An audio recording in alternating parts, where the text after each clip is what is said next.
대한민국의 미래를 밝히는 토론의 힘. 여러분 반갑습니다. 토론쇼 21세기 소년소녀 MC 조우종입니다. 자, 요즘에 정말 시간이 빨리 가죠. 특히 올해는 코로나19 때문에 특히 시간이 정말 눈 깜짝할 사이에 지나갔고 벌써 12월 둘째 주 마지막 팀 스테이지를 펼칠 시간이 왔습니다. 과연 어떤 토론을 펼칠지 벌써부터 기대가 됩니다. 먼저 6명의 청소년들이 나와서 자유롭게 토론하는 12번의 팀 스테이지를 거치게 됩니다. 선발된 12명의 MVP들 중 MVP 스테이지를 통해 최후의 4인을 선정, 파이널 스테이지를 통해 최종 우승자를 선발하는 방식입니다. 오늘 토론쇼 21세기 소년소녀를 빛내줄 6인의 청소년들을 소개합니다.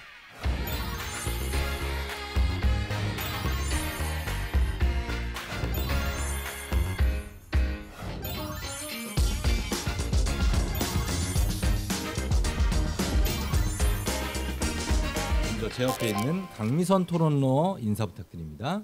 안녕하세요. 저는 긍정적인 에너지의 소유자 강미선입니다. 미선 토론러는 학교에서 재판을 한다고요? 네. 그게 어떤 거죠? 해설자치법정이라고 해가지고 네. 자치법정 내에 판사가 과벌점자 학생에 대한 적절한 교육 처분을 내리면 이제 그 과벌점자 학생이 그 교육 처분을 이행을 하면은 벌점을 없애주는 벌점 상쇄 프로그램입니다. 그러면은 그러니까 학교에 판사하신 거예요? 역할이 뭡니까? 저는 판사도 해본 적도 있고 네. 검사, 변호사 다 해본 적이 있습니다. 무서운 분이네. 잘 좀 부탁드립니다. 네. 오늘도 벌점 막 매기고 있어요 혹시? 아니요. 아니죠? 네. 예, 알겠습니다. 10점 만점에 저는 몇 점? 10점. 예, 감사합니다. 계속 깎아 먹겠죠 이제. 알겠습니다. 벌점 많이 주지 마시고. 자, 기대해 보겠습니다. 자, 옆에 있는 이지선 토론러 인사 부탁드립니다. 안녕하세요. 저는 TMI를 좋아하는 이지선입니다. TMI를 좋아한다는 거면 뭐든지 이렇게 짜잘짜잘하게 막 자세하게 얘기를 하나요? 좀 세부적인 거를 많이 알고 싶어 하다 보니까 네. 영자신문부에서 좀 제가 맡은 역할이? 기사 역할은 부장을 맡고 있고요. 좀 세부적인 정보들을 다 알아내서 기사를 쓰는 것까지 하고 있습니다. 자, 그 다음으로 김하연 토론러. 안녕하세요. 미래를 지킬 경찰이 되고 싶은 김하연입니다. 경찰이 꿈이에요. 네. 경찰 공무원이 되려면 어떤 노력을 해야 되죠? 제가 예전에 태권도는 2단까지 따놨었고 지금은 특공무술을 하고 있습니다. 특공 무술이요? 네. 그럼 옆에서 우리 지선 양이 어깨를 한번 딱 이렇게 탁 쳐줄래요? 호신술이니까 호신을 한번 자 어깨를 하고. 그거는 그냥 교실에서도 야 하지마 이거 하잖아요. 아직 제가 배우는 단계입니다. 알겠습니다. 그럼 이따가 한번 기회가 되면 보여주시고요. 자, 그리고 왼편에 있는 토론러 윤서연 토론러도 인사해 주시죠. 네, 안녕하세요. 토론계의 답정너 윤서연입니다. 답정너는 뭐죠? 제가 학교 토론에서 토론을 한번 퍼실리테이터라는 진행자 자격으로 진행해 본 적이 있었는데 네. 이렇게 말하면 좀 그런데 답을 유도하는 식의 질문을 많이 해본 적이 있어요. 그래서 그게 답정너. 네. 그렇구나.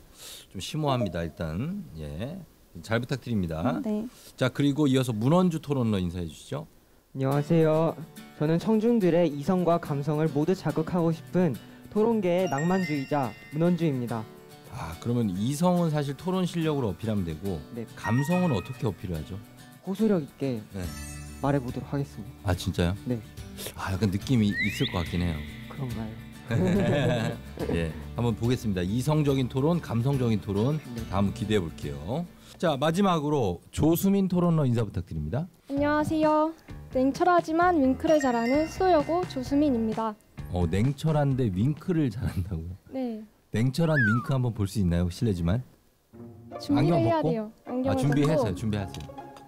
머리도 풀어요? 머리를 풀고 쌍꺼풀도 만들어줘야 돼요. 약간 스산해지는데.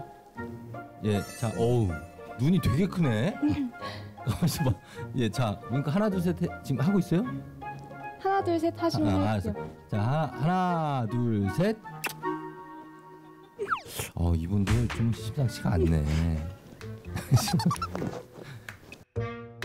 자, 오늘 본격적인 토론 대결에 앞서 오늘 소년소녀들의 토론을 실시간으로 보면서 공정한 심사를 해주실 심사위원 여러분을 소개합니다.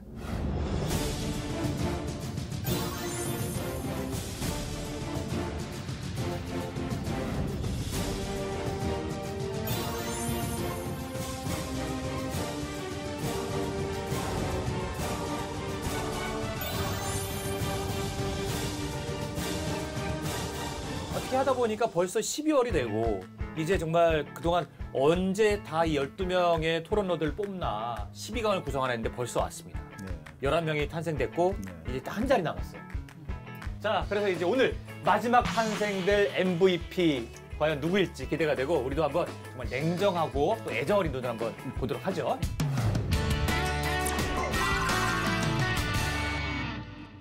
본격 토론에 앞서서 입풀기 토론 시간을 가져보도록 하겠습니다. 말 그대로 본 토론 전에 입을 푸는 시간인데 사실 이 시간 되게 중요합니다. 지금 입이 이 시간에 풀리지 않으면 끝날 때까지도 안 풀릴 수가 있어요. 진짜로요. 많은 토론러들이 그러고서 집에 갔습니다. 가면서 땅을 치면서 갔어요. 아, 그 얘기를 했었어야 되는데 밤새 내가 조사해 온 게 있는데. 그러니까 오늘 그거 다 펼치고 가셔야 됩니다. 자, 오늘의 입풀기 주제 공개합니다. 주제는 바로 21세기 소년소녀 학교의 교과를 만든다면 힙합 대 트로트입니다. 푸른 기상 넓은 우리 또 갑자기 기억이 나네. 푸른 기상 넓은 우리 희망찬 미래 젊은이 높은 뜻을 가득 담은 양재고교. 자, 이게 바로 여러분 무슨 노래인지 모르시죠? 제가 나온 양재고등학교의 교과입니다. 졸업을 언제 했는지 얘기하면 깜짝 놀랄 텐데 94년에 했어요. 고등학교 졸업을요. 여러분 몇 년생이죠? 2003년생. 94년에 졸업을 했어요. 고등학교를요. 자, 그래서 30년 만에 불러보는데 교과하면 항상 그 학교 앞에 산 이름 들어가고 맞아요. 그리고 뭔가 뭉게구름 아니면 뭐 펄럭이는 태극기 이런 것도 꼭 들어가잖아요. 그죠? 네. 가사에. 근데 이제는 우리가 좀 바꿔보자 이거죠. 21세기 소년소녀의 학교 교과를 만든다면 힙합 버전일지 트로트 버전일지. 자, 먼저 교과는 힙합이다. 한번 손 들어보십시오. 자, 갑니다. Put your hands up. 1, 2, 3, yeah. 3, okay? Yeah. Put your hand down. Okay, thank you. 교과하면 트로트. 예, 트로트다. 자, 교과는 구성지게 트로트를 불러야 제맛이다. 손 들어주십시오. 하나, 둘, 3명 나왔습니다. 자, 그럼 이제부터 입풀기 토론 해보도록 하겠습니다. 윤서연 토론러부터 한번 얘기해 볼까요? 우선 교과는 학교를 상징하는 노래입니다. 노래에서 그 학교의 차별화된 특징이나 추구하는 가치, 교육 목표 등이 드러나야 하는 것입니다. 교육 활동의 일부로서 학교 많은 행사에서 오프닝 때 교과를 부르는 경우도 많은데요. 따라서 학생들의 애교심도 고취시키는 동시에 그 가사를 학생이 공감할 수 있어야 합니다. 제가 방금 말한 모든 조건을 만족하는 건 트로트보다는 바로 힙합입니다. 21세기 소년소녀를 하나의 학교로 설정한다면 일단 학교 제목부터 21세기와 소년소녀가 들어가잖아요. 그렇게 새로운 세대가 운영하고 또 그중에서 새로운 변화의 물결을 맞을 준비가 되어 있는 새로운 학생들이 다니는 그런 학교의 느낌이죠. 네, 따라서 이러한 학교의 교풍을 반영할 수 있는 장르는 바로 힙합입니다. 사실 교과를 힙합으로 한다고 가정하면 그건 좀 이렇게 좀 불편해하시는 분들도 계실 거예요. 하지만 힙합에는 우리가 일반적으로 생각하는 거칠고 또 험한 힙합만 있는 게 아닙니다. 찾아보니 또 노래하듯이 부르는 싱랩도 있고 굉장히 다양한 음악이 힙합에 속합니다. 네, 그리고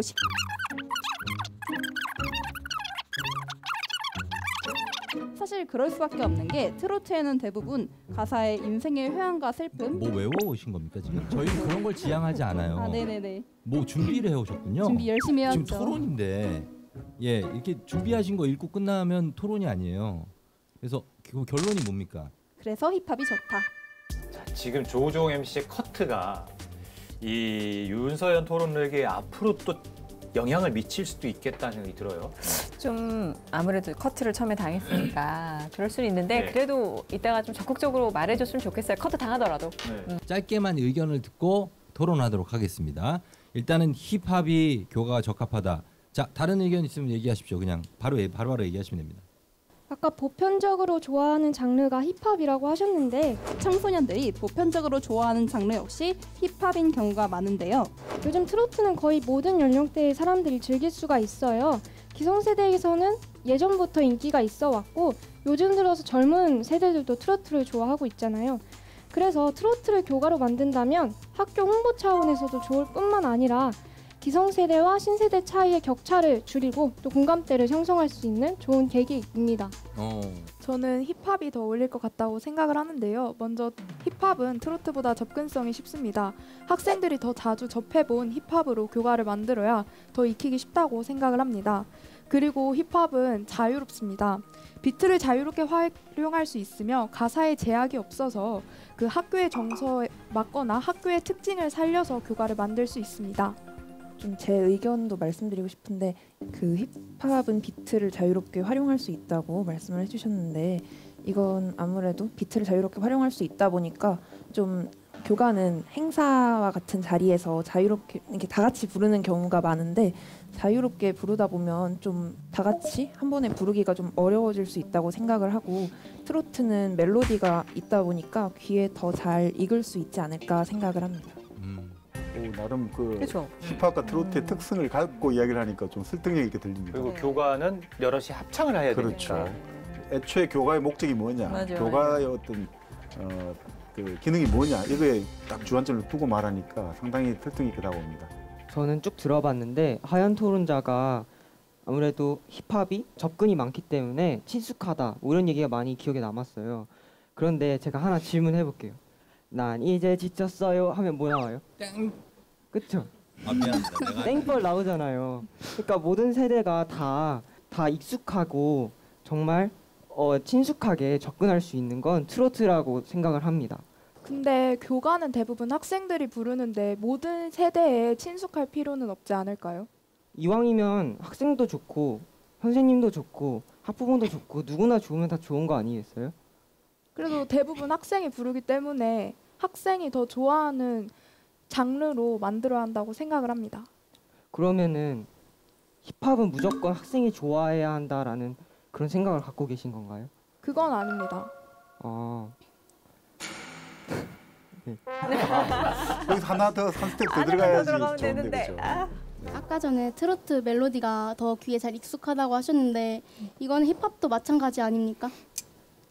힙합은 제가 그 랩 같은 경우라든지 그런 경우에 말이 좀 빠른 경우가 많고 아까 말씀하셨다시피 비트를 자유롭게 활용하기 때문에 아무래도 트로트는 좀 더 정형화되어 있다고 했는데 박자를 힙합만큼 자유롭게 활용하지 않다 보니까 트로트가 더 귀에 잘 익는다고 생각했습니다.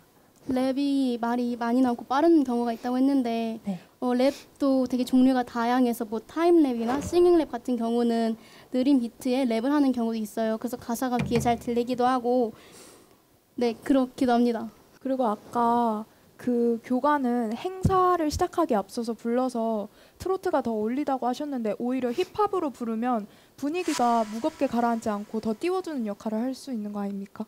트로트도 신나는데요. 네, 그는 트로트도 똑같은 기능을 할 수 있다고 생각합니다. 사실 조우종 선생님께서도 지금 연배라고 말씀하면 죄송하지만 나이가 예. 있으시잖아요. 예. 그만큼 10대들에게는 조금 더 어울리지 않는다기보단 선생님 같은 세대의 분들이 트로트를 즐겨 하시고 예. 저희 같은 타임랩은 저희들은 조금 더 들어봤잖아요. 어디선가 들어본 것 같은 개인차는 있지만 그런 용어니까 10대들에게 맞는 게 힙합이 아닐까 싶습니다. 윤서연 학생 공격성 괜찮아요. 세대 차이가 난다. 맞아요. 이거죠. 학교 교가 같은 거 보면 음이 되게 높아서 노래 부르기가 힘든 경우가 있어요. 근데 트로트 같은 경우에는 음의 높낮이 변화가 적기 때문에 쉽게 따라 부르고 편안하게 부를 수 있는 장점이 있습니다. 좋아하는 트로트 있어요? 저는 아모르 파티 좋아해요. 아모르 파티 가사 한번 넣어봅시다. 살짝 넣어봐요.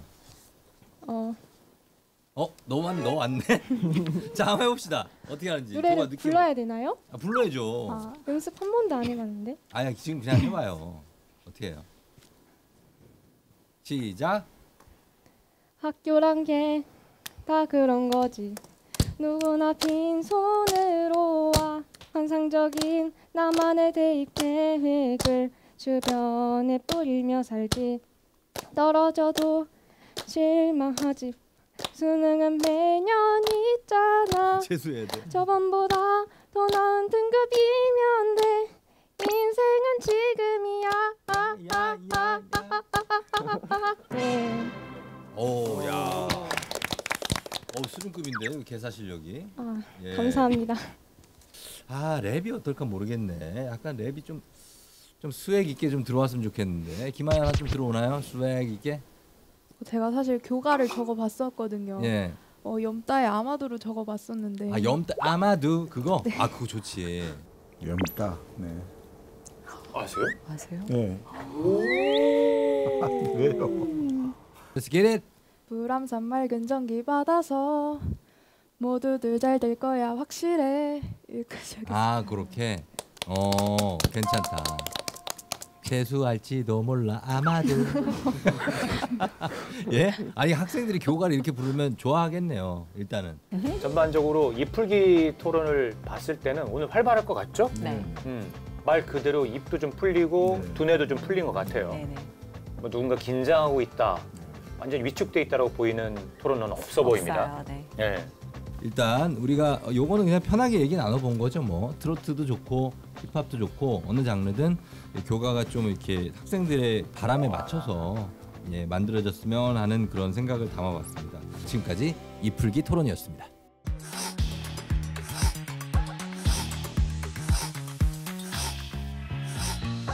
(21세기) 소년 우리의 생각을 전하기 위해 여기에 왔어.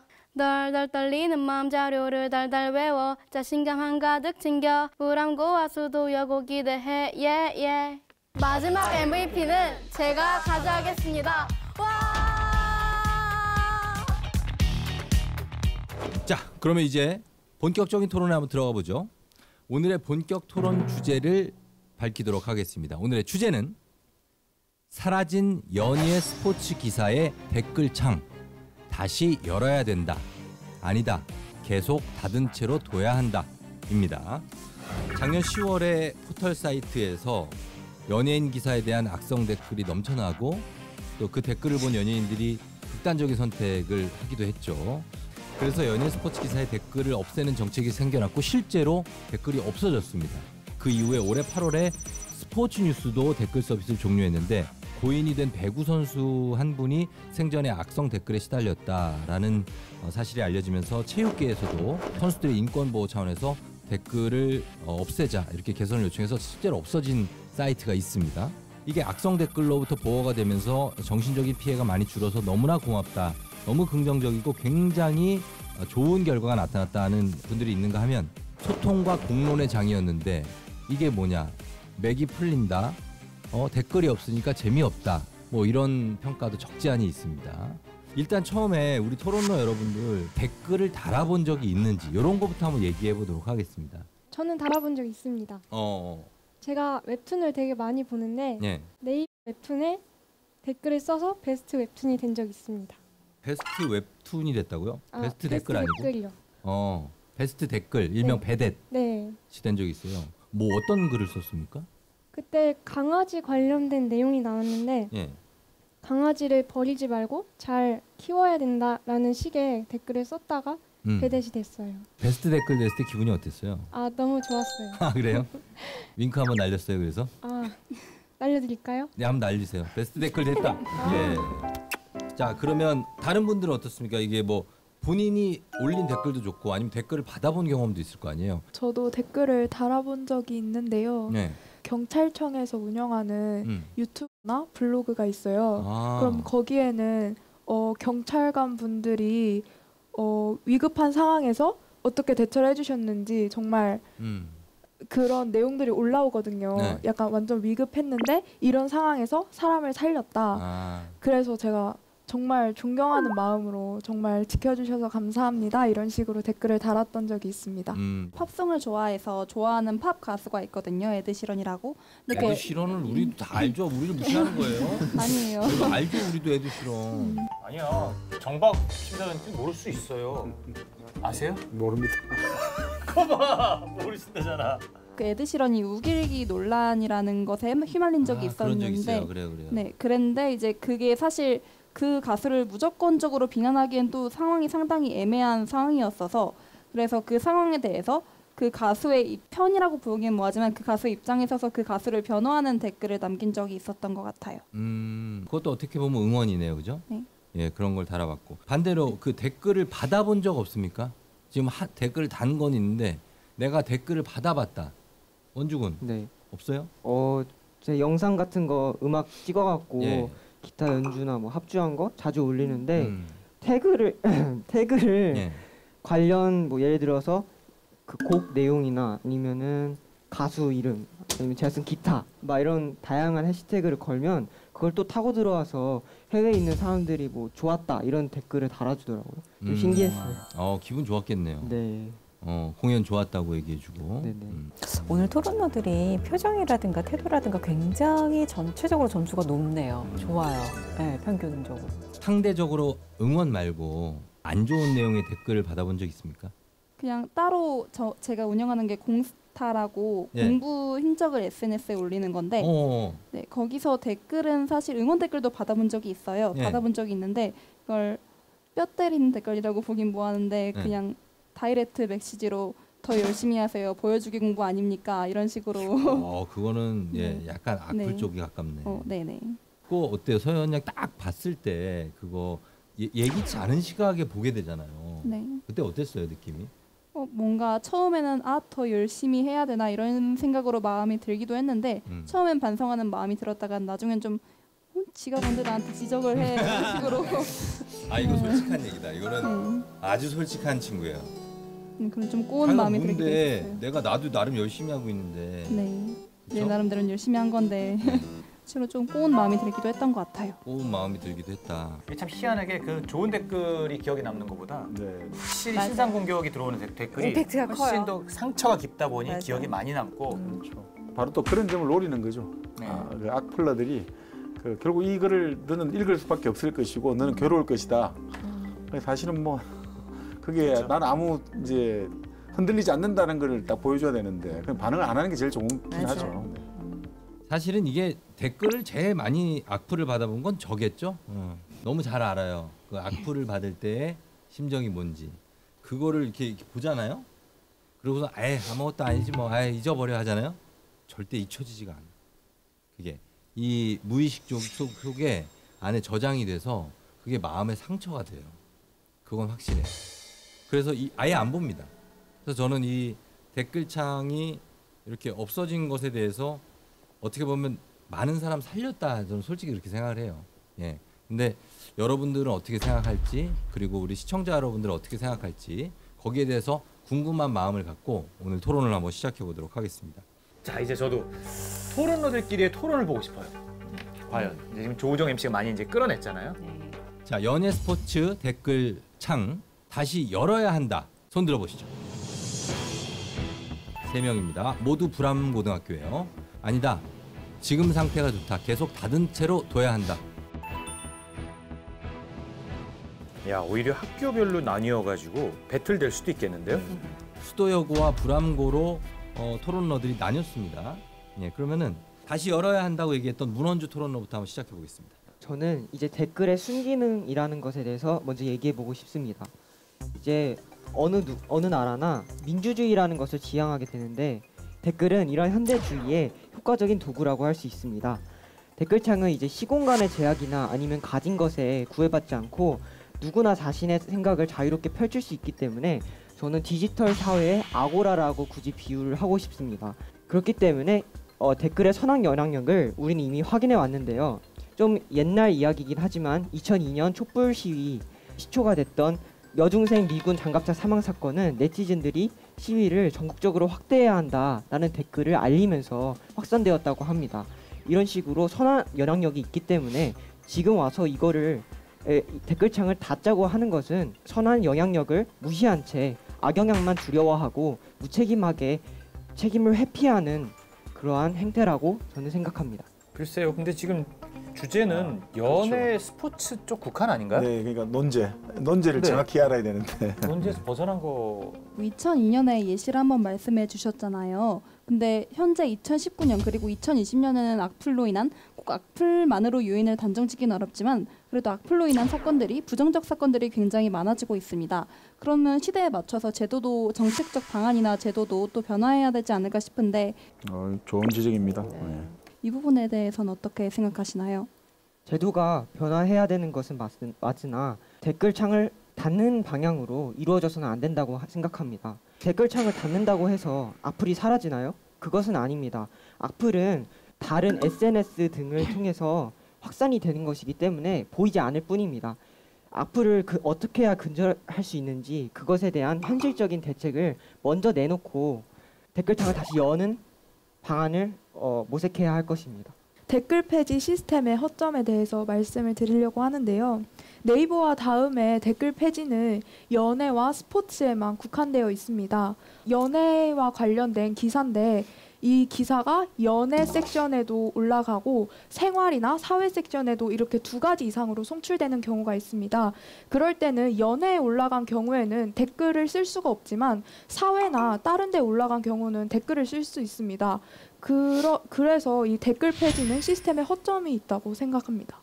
실효성이 없다 이거죠. 지금 여기만 연예 스포츠면만 닫아서는 의미가 없다. 실효성이 없다. 그만큼 만약에 그 연예 기사와 사회문화 게시판에 동시에 기사가 올라간 경우에는 그만큼 그 연예인의 사건이 사회적으로도 영향력이 크고 또 뭐 예를 들어 정치적인 영향력도 행사할 수 있기 때문에 올라간 것이라고 생각을 합니다.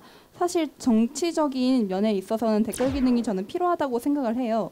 왜냐하면 또 기자의 뭐 보도 이력이나 편파적인 사실 선택 등을 이유로 여러 가지로 댓글 면에서 지적이 나올 수 있으니까 그런 경우에서는 사실 대부분의 연예 뉴스에선 연예 뉴스가 그 방면 하나에서 국한이 되는데 만약에 그것이 정치 사회 면으로 넘어갈 때는 그만한 이유가 있는 것이고 정치 사회 면으로 넘어간 연예 뉴스까지 제한해야 한다고는 생각하지 않습니다.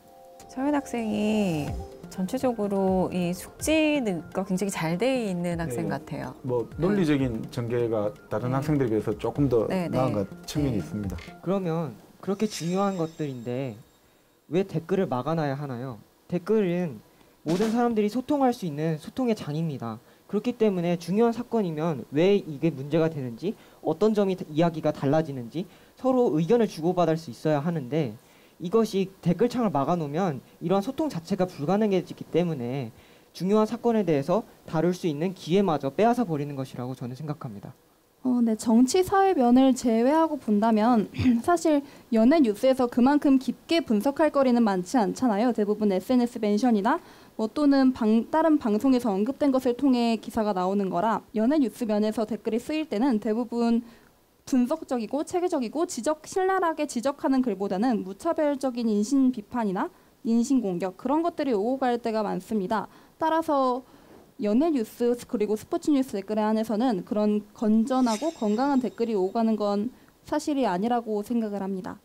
여기서 조금 더 논의를 좀 수준을 높이자면 결국 이게 표현의 자유의 문제로 끌고 가면 좋을 거거든요. 그러니까 표현의 자유와 여러 가지 충돌하지 않습니까? 여러 가지 프라이버시의 어떤 침해라는 것들. 여기에 덧붙여서 말씀드리고 싶은 게 있는데 그 댓글 기능의 목적은 건강한 공론장 마련인데 현재로서는 비판이 아닌 비난이 더 만연하고 있고 이와 관련된 문제가 계속해서 일어나고 많은 희생자가 발생하고 있는데 과연 이 댓글이 제대로 된 기능을 하고 있는지 의문이 듭니다.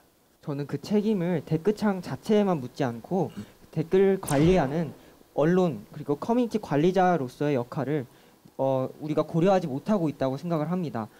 창은 열고 이제부터 제대로 제재해보자 뭐 이 말인 것 같네요. 사실 그 포털 사이트에 올라오는 댓글은 관리자들이 다 검열을 한 다음에 삭제할 것은 삭제하고 관리를 할 수 있거든요.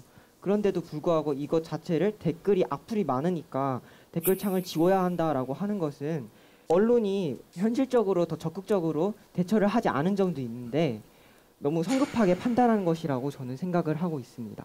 기사가 계속해서 쏟아져 나오잖아요. 근데 관리자분께서 하나하나 그거를 동시적으로 관리하기가 좀 어려운 게 현실이고 그로 인해서 그것을 근본적으로 막을 수 있는 것이 댓글을 없애는 거라고 생각합니다. 하지만 요즘에 굳이 관리자가 모든 것을 컨트롤하지 않아도 AI와 같은 정보통신 기술이 발달해서 수동적으로 하지 않고 자동적으로 그러한 악성 댓글들을 검열할 수 있게 되었습니다.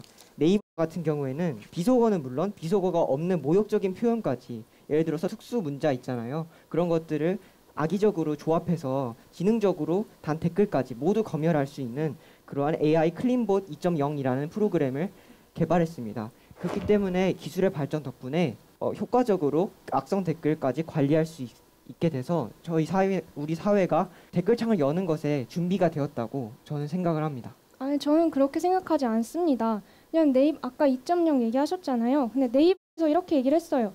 네이버는 기술적인 노력이 연예인 개인의 이슈에 집중되는 연예 뉴스 댓글에 한계가 있음을 인정했다고 합니다.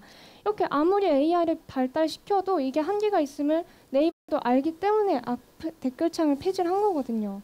어떤 점에서의 한계인지 여쭤봐도 될까요? 그러니까 AI로 다 제거를 못한다는 거죠.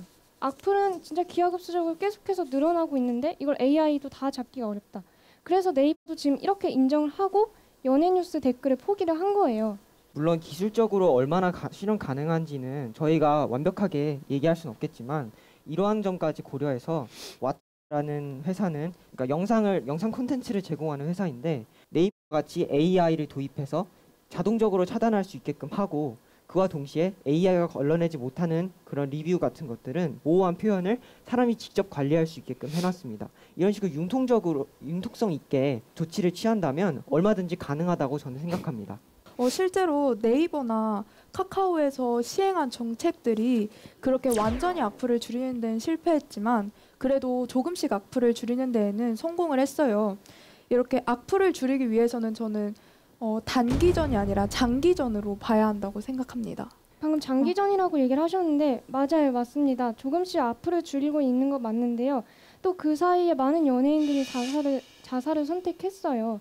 그래서 저희 하고 싶은 말은 뭐냐면 이 비극적인 일이 더 이상 일어나지 않게끔 하는 날이 올 거잖아요. AI도 계속해서 발전할 거고 그 날이 오기 전까지는 댓글창을 폐지해 놨다가 이런 날이 왔을 때 다시 여는 게 맞다고 생각합니다. 조수민 토론러는 어떻든 그 연예인이라든지 체육인이라든지 그 비극적인 어떤 결말을 맞은 딱 그게 초점을 맞춰가지고 계속 이제 일관되게 그 본인 논의의 어떤 근거로 삼고 있네요. 네. 악플을 보지 않기 위해서 아예 폐쇄시킨다는 거는 저는 그냥 악플을 외면한다고 생각을 합니다. 폐쇄시키는 방법보다는 아까 전에도 언급된 것 같이 클린법 2.0 서비스 이런 것과 더불어서 어떠한 몇몇 사람들의 검수 작업 그리고 계속 지속적인 교육과 그리고 강력한 처벌 정책들이 함께 이루어지면은 점진적으로 해결이 가능한 문제인데 다짜고짜 폐쇄한다는 거는 그냥 악플을 외면하는 문제로밖에 보이지 않습니다. 아까도 말씀드렸는데 이미 그런 정책들은 하고 있어요. 그럼에도 불구하고 계속해서 비극적인 일이 일어나고 있으니까 댓글창을 폐지하자는 겁니다. 아까 말씀하신 것처럼 어느 정도 통제는 가능하다고 인정하셨잖아요. 완벽 통제는 안 된다는 거 인정하시죠?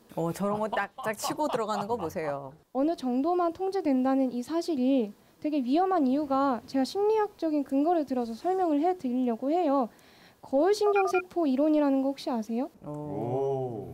이게 뭐냐면 이 신경세포가 우리 몸에 있는데 다른 동물의 행동을 거울처럼 반영한다고 해서 거울신경세포로 이름 붙여졌다고 합니다. 제가 이 이야기를 하는 이유가 뭐냐면 악플 같은 경우에는 그 속에 부정적인 감정이나 분노 같은 게 들어있어요. 이런 부정적인 감정은 긍정적인 감정에 비해서 감정 전염이 더 쉽다고 합니다. 그렇다면 이 기사를 봤을 때 나는 이 기사에 대해 부정적인 감정이 없었음에도 불구하고 밑에 달린 악플을 보다 보면서 거울신경세포가 활성화되는 거예요. 그럼 자신도 모르게 그 기사에 대해 부정적인 감정을 갖게 되는 거거든요. 이게 결과적으로 어떤 거를 발생시키냐면 더 많은 악플을 발생시키기도 하고 또 그 기사, 특별한 그 기사나 연예인에 대한 부정적인 인식을 갖게 하는 역할도 합니다. 그러니까 이제 우리가 흔히 말하는 그 밑에 악플을 보다 보면 결국 기본적으로 사람이 기준점을 가지게 된다는 거죠. 하나의 어떤 내가 아무런 정보 없는 상태에서 기사를 읽었는데 딱 보고자마자 악플부터 보자마자 첫인상이 형성된다는 거죠. 그러니까 바로 그런 이야기하고 있는 논거 같은데요? 네. 악플이 지금 이제 유명 연예인들이 어쨌든 간에 유명을 달리한 경우가 많아서 그것 때문에 자살과 관련해서 연관성이 분명히 있다라고 얘기하시는 분들이 있는데 여기에 대해서는 여러분들은 어떻게 생각하시는지요? 어느 정도 악플이 자살과 연관되어 있다고 봐요. 그래서 이제 연예인들이 악플을 보고 이렇게 죽음을 선택하기도 했잖아요. 그래서 이에 대해서 저는 강력한 처벌 정책을 마련해가지고 대처해야 한다고 생각합니다. 그러면은 이걸 닫아놔야 되지 않습니까? 닫아놓으면은 오히려 그 포털 사이트에서만 닫아놓는 거잖아요. 포털 사이트에 댓글을 못 쓴 악플러들이 다른 그 연예인이나 스포츠 선수의 SNS나 유튜브 등의 계정을 옮겨가서 더 많은 악플을 다는 풍선 효과가 나타날 수도 있어요. 자, 그러면은 어때 우리 서현 양도 이 악플과 자살과의 연관관계 있다고 생각하시겠죠? 네, 상당히 있다고 생각을 합니다. 예. 그런데 방금 미선 토론러님께서는 법적 여러 창을 열어놓고 법적 규제를 해야 한다라고 말씀하셨는데 사실 법적 규제라는 건 이미 피해자가 생긴 이후에 가능한 거거든요. 아무런 피해자도 없는데 무조건 너희는 당해야 돼, 법적 규제를 당해야 돼 하고 시행할 리가 없지 않습니까? 악플로 인한 피해자가 모두 생긴 다음에 법적 규제를 시행하는 것보단 애초에 댓글창을 막아놓고 그들에게 피해가 갈 일이 없도록 미리 방지하는 게 더 효과적인 정책이지 않나 싶습니다. 그에 대해서 의견이 있는데요. 그 악플을 굳이 연예인이나 스포츠 기자 본인이 보고 신고를 하고 관리하는 것이 아닌 그 연예인이나 스포츠 선수가 속한 구단이나 소속사 측에서 직접적으로 관리를 해주면 되는 일 아닙니까? 그런데 보통 소속사에 소속된 연예인들이 한둘이 아니잖아요. 연예인도 한둘이 아닌데 더군다나 그 한둘이 아닌 연예인들에게 달리는 기사와 댓글은 또 얼마나 많겠어요. 그거를 소속사도 사실 큰 소속사만 있는 게 아니라 중소 소속사도 있는데 안 그래도 규모가 작은 소속사에서 그러한 댓글창까지 모두 관리를 해야 되는 건 너무 인력적으로도 힘들지 않을까 싶습니다. 그 소속사가. 저는 인력적으로 힘들다고 하더라도 본인 소속의 아티스트를 보호하기 위해서는 그 정도는 해야 한다고 생각합니다. 사실 그것을 그 사람들이 막는 것보다 우리가 안 쓰는 게 먼저고 안 쓴다기보단 댓글창을 막아놓는 게 먼저라고 생각을 합니다. 조목조목 반박이 좋은데요? 맞아요. 윤서연 토론러? 주요 포털 사이트에 있는 연예 스포츠 댓글 서비스는 폐지가 되면서 악성 댓글의 수는 실제로 감소했습니다. 근데 이게 좀 문제인 게 포털이 막히니까 뭐 다른 뭐 트윗땡이나 인별그램, 너튜브, 온라인 커뮤니티 등의 이쪽으로 이 댓글 부대가 옮겨오는 풍선 효과가 나타났어요. 그러면 여러분들 의견 한번 물어보겠습니다. 뉴스 댓글창에 이어서 SNS의 댓글 통제해야 할까요? 말아야 할까요? 자, 이거 SNS는 개인 SNS겠죠. SNS의 댓글 통제해야 한다. 9분. SNS의 댓글은 통제하지 말아야 한다. 4분입니다. SNS 댓글창 아니면 커뮤니티 댓글창 이런 거 있죠? 저는 개인적인 영역이라고 생각을 해서 SNS 댓글창도 통제를 하면 안 된다고 생각을 합니다. SNS에서 댓글을 통제하게 되면은 이 통제라는 명목하에 SNS는 개인의 것이잖아요. 이거에 대해서 사생활 침해로 이어질 우려가 있다고 생각을 합니다. 그래서 이제 SNS까지 댓글을 통제하는 것보다는 지금 SNS 상에서 보면은 게시물 작성자가 직접 댓글창을 없애거나 다시 열 수 있도록 게시물 작성자 본인에게 선택권을 주는 것이 맞다고 생각합니다. 근데 일단 다이렉트 메시지로 걸어온 상대방을 차단하려면 사용자가 그 메시지를 봐야 합니다. 마찬가지로 일단 악플을 읽고 나서 그 사람을 차단하는 것보다는 애초에 저는 일단 SNS 댓글도 다 닫아놓자라는 그런 입장이거든요. 덧붙여서 말씀드리고 싶은데 악플 처벌자를 처벌하기 위해서는 피해자가 스스로 가해자를 찾아야 되잖아요. 근데 연예인 같은 경우에는 이렇게 셀 수 없이 많은 댓글들이 달리는데 이런 것들을 일일이 다 확인하기에는 현실적으로 불가능하다 생각합니다. 이제 확인하고 처벌해야 한다고 하셨는데 보통 DM이나 뭐 메시지를 보면은 이렇게 딱 들면 앞에 몇 줄이 보이잖아요. 그 몇 줄을 통해서 이게 악플인지 아닌지 단번에 알 수 있지 않나요? 악플인 것 같으면 아예 안 보면 되는 방법 아닌가요?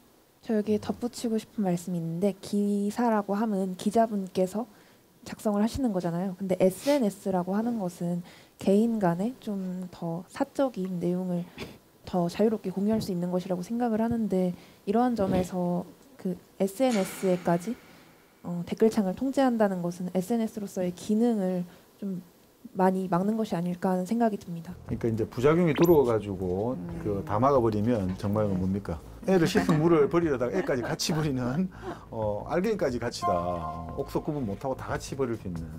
지금까지 저희가 SNS의 댓글창 이제 뭐 포털의 스포츠 연예면 댓글창은 닫혔지만 SNS 댓글창을 닫아야 하는지에 대해서 한번 얘기를 해봤습니다. 이제부터는 악성 댓글 처벌에 대해서 한번 토론을 진행해 보겠습니다. 지난해 한국언론진흥재단에서 실시한 설문조사에 따르면 응답자의 약 98%가 연예인들의 잇따른 자살에 악성 댓글이 영향을 미쳤다라고 판단을 했습니다. 그렇다면 이 악성 댓글 과연 처벌은 어디까지 이루어져야 될까요? 이 다른 나라 파키스탄 경우에는 최대 징역 20년을 줍니다. 이탈리아의 경우에는 악플에 대한 처벌로 67억 원까지 가중 처벌이 가능하다고 하는 그런 얘기가 있는데 여러분들 의견 어떻습니까? 이 악성 댓글 처벌의 징역형이 낫다, 벌금형이 낫다. 둘 중에 한 가지 주장에 손을 들어주시면 되겠습니다. 자, 악성 댓글 감옥에 가야 한다, 징역형에 처해야 한다. 5분입니다. 벌금형에 처해야 한다. 아주 높은 엄격한 벌금형에 처해야 한다. 저는 정도에 따라 다르다고 생각하는 입장이라 좀 애매한 것 같은데. 네. 그러면은 징역형은 아니라는 거죠. 징역형까지 처할 필요는 없다. 네네. 벌금형에 처하는 게 맞는 것 같다. 네네. 알겠습니다. 징역형을 해야 한다 하는 의견을 낸 토론러들부터 한번 얘기를 해볼까요? 왜 이분들은 이렇게 감옥에 가둬야 됩니까? 연예인 기사나 SNS에 달린 악플 같은 경우에는 사람들이 뭐라고 생각하기 쉽냐면 그런 악플이 연예인만 죽인다고 생각을 하기 쉽잖아요. 사실 저는 그렇게 생각하지 않는 게 베르테르 효과라고 있어요. 연예인을 따라서 팬들이 따라 사망하는 건데 이런 경우에는 악플이 연예인뿐만 아니라 팬들도 그런 비극적인 사고를 겪게 하는데 조금 영향을 준 게 아닌가 싶어서 더 큰 죄인 징역형을 해야 된다고 생각합니다. 벌금형이라는 것이 얼마나 죄의식을 갖게 하고 반성을 하는지 그것에 대해서 굉장히 회의적인데요. 이제 형벌 부과의 효과는 제가 정법 시간에 배우기로 총 2가지입니다. 첫 번째는 일반 예방, 그리고 두 번째는 특별 예방입니다. 그러니까 형벌을 내림으로써 범죄의 재범을 예방하고 더 나아가서 다른 사람이 또 다른 범죄를 저지르지 않도록 하는 것이 형벌의 기능인데요. 지금 앞으로 이렇게 성행하는 것도 형벌이 약하고 죄의식을 갖지 못하기 때문에, 그러니까 제 기능을 못하기 때문에 라고 생각을 합니다. 징역을 하게 되면 어쩔 수 없이 그 기간 동안 자숙을 하고 의무적으로 자기의 자유를 누리지 못하기 때문에 그만큼 긴 기간 동안 자신의 잘못을 깨우치고 반성할 기회를 줄 수 있다고 생각합니다. 지금 현재는 우리나라도 명예훼손에 대한 기준과 처벌이 마련되어 있지만 대부분은 벌금형에 그치는 경우가 대부분이라고 합니다. 그리고 악플러들은 자신이 단 악플도 까먹고 범죄라고 생각을 하지 않는데 이를 위해서는 징역형을 해서 반성할 수 있는 시간을 가지는 게 좋다고 생각을 합니다. 일단 저희 나라의 양형 기준이라고 해야 할까? 그 기준이 다른 나라에 비해서 세지가 않아요. 그리고 징역하는 동안 그렇게 갇혀서 자숙을 하는 동안 무조건 그 사람이 교화만 당하는 게 아니잖아요. 그동안의 기간 동안 더 일을 갈 수도 있는 거고 꼭 그 사람이 그 자숙 기간 동안 더 착해지고 더 선해질 거라는 생각을 갖는 것은 조금 아니지 않나 싶습니다. 그러면 벌금형을 낸다고 해서도 꼭 그 사람이 반성하지 않을 수도 있지 않을까요? 네, 저는 그래서 벌금형에 더해서 한 가지의 해결 방안을 조금 더 덧붙이는 게 좋지 않나 생각을 하는데요. 악플의 반대가 사실 선플이라는 것이 있잖아요. 그래서 벌금형을 처하는 동시에 그 사람에게 일정 기간 동안 일정량의 선플을 달도록 해서 오히려 그 시간 동안 그 선플 캠페인으로 인해서 조금의 더 선한 마음가짐이라고 표현하면 좀 그런데 그렇게 선하게 교화시키는 것이 될 수 있지 않나 싶습니다. 벌금형과 더불어서. 선풀 달기 처벌. 이거 저기 음주 캠페인 하는 것처럼. 진정성이 있을까요, 그런 게? 선풀을 뭐 달아야 한다. 이렇게 당위성으로 그냥 다는 게? 당위성으로 다는 것이 일단 바로 처음에는 진정성이 없을 수 있겠지만 그렇게 쓰다 보면 자기가 과거에 어떠한 댓글을 써 갈겼는지 한번 되짚어보고 지금 이런 댓글을 쓰는 것과 전에 과거에 악성 댓글을 쓰는 것, 그래서 그 대상이 어떤 감정을 느꼈는지 한번 조금 더 비교해보면서 되돌아보면 조금 더 선해지지 않을까 싶습니다. 댓글이라는 게 사실 사람을 칼로 찔러서 죽여도 그게 범죄지만 이렇게 글로 사람을 이렇게 죽음에 이르게 만드는 것도 사실 범죄입니다. 네. 예, 악플이 사람을 죽게 만들 수 있다는 거는 공감하시는 거죠? 예, 그럼 이 공감대 안에서 올바른 온라인 문화 정착을 위한 방안을 한번 찾아보도록 하겠습니다. 어떤 대안이 있을까요? 이 상처를 좀 없애기 위해서. 저는 게시판 등의 사이트 운영 구조를 좀 변형시켜야 된다고 생각을 하는데 네. 지금 포털 사이트 게시판 구조가 공감과 댓글을 많이 받은 기사일수록 위에 뜨도록 되어 있잖아요. 이는 자극적인 게시글 같은 거를 사람들이 많이 볼 수 있게끔 유도하는 시스템이어서 이를 좀 변화시켜야 된다 생각합니다. 이에 대한 해결 방안으로 저는 악플 찾는 AI 대신에 선플 찾는 AI를 개발시켜서 선플이 많이 달린 기사일수록 위에 달리는 그런 시스템 구조를 만드는 게 어떨까 생각을 해보았습니다. 일단은 계속 악플을 달고 있는 악플러에 대한 대안으로는 댓글 이력의 전면 공개를 하는 것이 맞는 것 같습니다. 아무래도 댓글 이력을 전면 공개하게 되면 자신이 그동안 어떤 주장을 했는지 되돌아볼 수 있고 다른 사람도 그 사람의 주장이 얼마나 신뢰도가 있는지 확인하고 믿지 않을 사람은 걸러낼 수가 있습니다.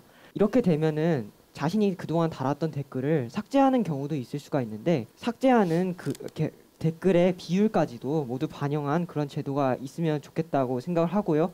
여기에 더 나아가서 미래를 좀 봤는데 이제 아무래도 디지털 사회잖아요. 그래서 디지털 기기에 처음 노출되는 아이들도 전용 연령대가 낮아지고 있어요. 보도 결과 2살부터 디지털 기기에 노출이 된다고 하더라고요. 어릴 때부터 윤리의식을 정확하게 가지려면 아이들의 수준에 맞춘 조기 교육이 필수적으로 이루어져야 한다고 저는 생각합니다. 다른 한편으로 이런 건 어떻습니까? 그 악플을 달게 되는 플랫폼이 뭐냐면 기사 아닙니까? 기사죠? 그 기사를 쓰는 사람들이 누굽니까? 기자죠. 그분들을 우리가 망각하면 안 됩니다. 그분들이 이 문화를 바로잡아 줘야 돼요. 거기에 대해서는 어떻게 생각하십니까? 기자들은 그 기사를 쓸 때 네. 자신의 의견이 기사에 들어가면 안 된다고 생각을 해요. 자신의 의견이 기사에 들어가게 되면 어느 한쪽으로 치우쳐질 수도 있으니까 자신이 의견을 들어가지 않게 정확한 신념을 가지고 그리고 정확한 사실만을 보도해야 된다고 생각을 합니다. 아니면 그거 있지 않습니까? 왜 누가 하나가 단독으로 기사를 쓰면 네. 막 그거 물어뜯어서 다 가져가서 기사가 한 개의 기사가 100개가 되고 1000개가 되지 않습니까? 그건 어떻게 생각하십니까? 우리가 토론 주제가 연예 스포츠 기사의 댓글창에 주목하게 된 이유 중 하나가 연예 스포츠 기자들이 조회수만을 노리고 악성 댓글이 많이 올 수 있는 그러한 자극적인 내용과 자극적인 제목으로 기사를 구성했기 때문이라고 생각을 합니다. 네. 그래서 올바른 기자들의 윤리의식도 마찬가지로 고려가 돼야 된다고 생각을 하고 있습니다. 저는 현재 법만 해도 명예훼손죄만 해도 7년 이하의 징역이나 10년 이하의 자격정지, 5천만 원 이하의 벌금 등 되게 무거운 형벌이 내려지고 있는데 이게 실질적으로 시행이 되지 않잖아요. 아무리 나쁜 댓글을 다한 악플러라고 해도 이게 제대로 이루어지지 않기 때문에 저는 형벌을 무겁게 해서 응보적 기능과 무거운 죄라는 것을 알려주기 위한 예방적 기능으로서 인식을 하기 위해 형벌을 좀 더 현재보다 엄격하게 적용을 해야 될 것 같다고 생각합니다. 예. 자, 지금까지 이 댓글을 비롯한 온라인 문화에 대한 여러 가지 이슈들을 가지고 토론러들의 생각을 들어봤습니다. 그만큼 그 온라인에 글을 올리는 사람도 댓글을 다는 사람도 어떤 사회적 책임 같은 것도 생각하면서 글을 달고 또 글을 쓰고 해야 될 것 같습니다. 자, 이제 평가의 시간만 남겨놓고 있습니다. 심사위원 여러분 어떻게 보셨는지요? 김철민 심사위원 나와주세요. 막차를 타기 위해서 무한 질주를 했던 토론로가 있었는데 전체적인 분위기 어땠는지 궁금해요. 오늘 이 참여한 토론러들이 윙크도 잘하고 기타도 잘 치고 노래도 잘 부르고 지금까지 봤던 어떤 토론보다도 아주 생기가 넘치고 활력이 넘친다 이런 인상을 받았고요. 그리고 갑론을박도 아주 활발해가지고 이 토론 내내 지루하다는 느낌이 한 번도 들지 않았습니다. 아주 유쾌했습니다. 저는 오늘 전체적으로 진짜 깔끔하게 차려진 한정식을 모은 것 같아요. 진짜 반찬 6개가 다 너무나도 훌륭했고요. 우리 친구들이 이제 잘 경청하고 그리고 반론하고 질문하면서 자신의 생각을 다른 친구들에게 비교적 적절하고 너무 잘 전달이 돼서 이게 원활하게 돌아갔다고 생각을 합니다. 그래서 저는 오늘 마지막 정말 만족스럽게 지켜봤습니다. 네. 자, 그러면 이제 토론러별로 한 번씩 또 개인의 생각을 얘기해 볼까요?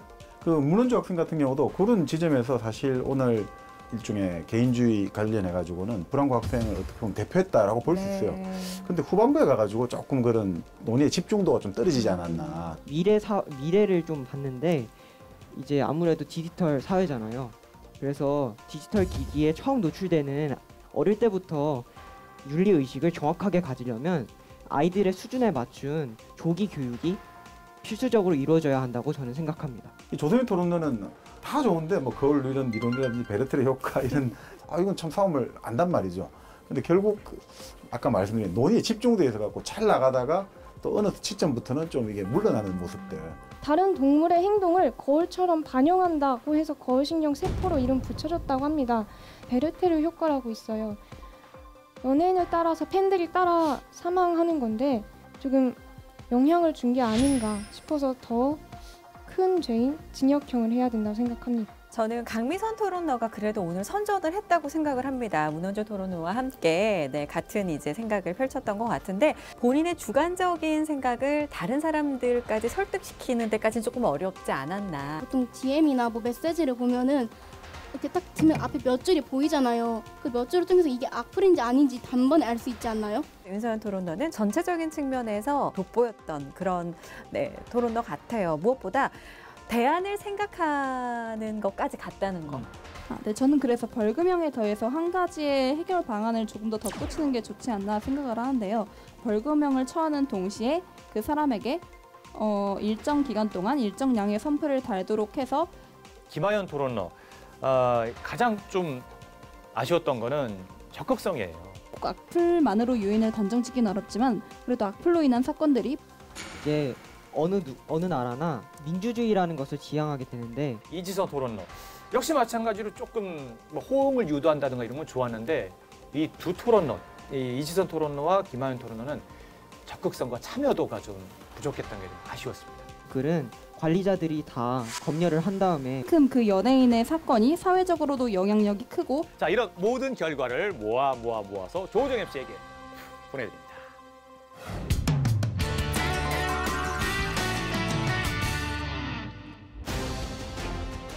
토론쇼 21세기 소년소녀. 자, 이제 심사위원 여러분의 최종 심사 결과가 나와 있습니다. 바로 발표하도록 하겠습니다. MVP 선정 이유를 먼저 말씀드리겠습니다. 위기 관리 능력이 아주 뛰어나고 논리를 차분하고 조목조목 전달, 토론 처음부터 끝까지 집중력을 잃지 않고 본인의 주장을 잘 고수함, 단순 주장뿐 아니라 기발한 대안까지 제시, 공격력, 방어력 모두 우수. 아주 칭찬이 자자합니다. 발표하겠습니다. TBS 토론쇼 21세기 소년소녀 오늘의 MVP는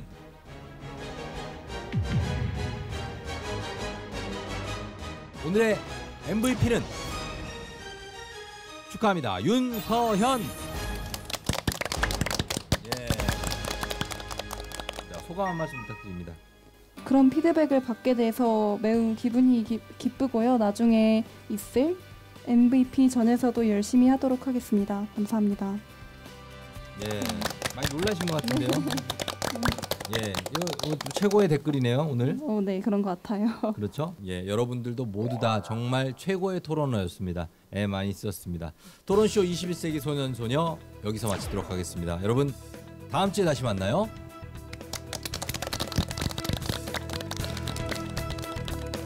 악플러에게 일침을 하나 남겨준다면 연예인이 내놓은 것 이상을 가져가려는 건 도둑질 그 이하도 이사도 아닙니다. 자신이 책임질 수 있는 말을 해주시길 저는 바라고 있겠습니다. 악플은 어떠한 경우에서도 허용될 수 없습니다. 악플은 누군가를 죽이는 칼입니다. 자신이 하는 행위가 한 사람의 인격을 살인하는 인격 살인이라는 점을 잊지 말아주세요. 당신이 몇 분, 몇 초 동안 한 짓이 다른 사람의 몇십 년을 앗아갈 수도 있다는 것을 꼭 알아주셨으면 좋겠습니다. 이 프로그램에 참여한 분들에게 필로샤인에서 여드름 기능성 화장품을 드립니다.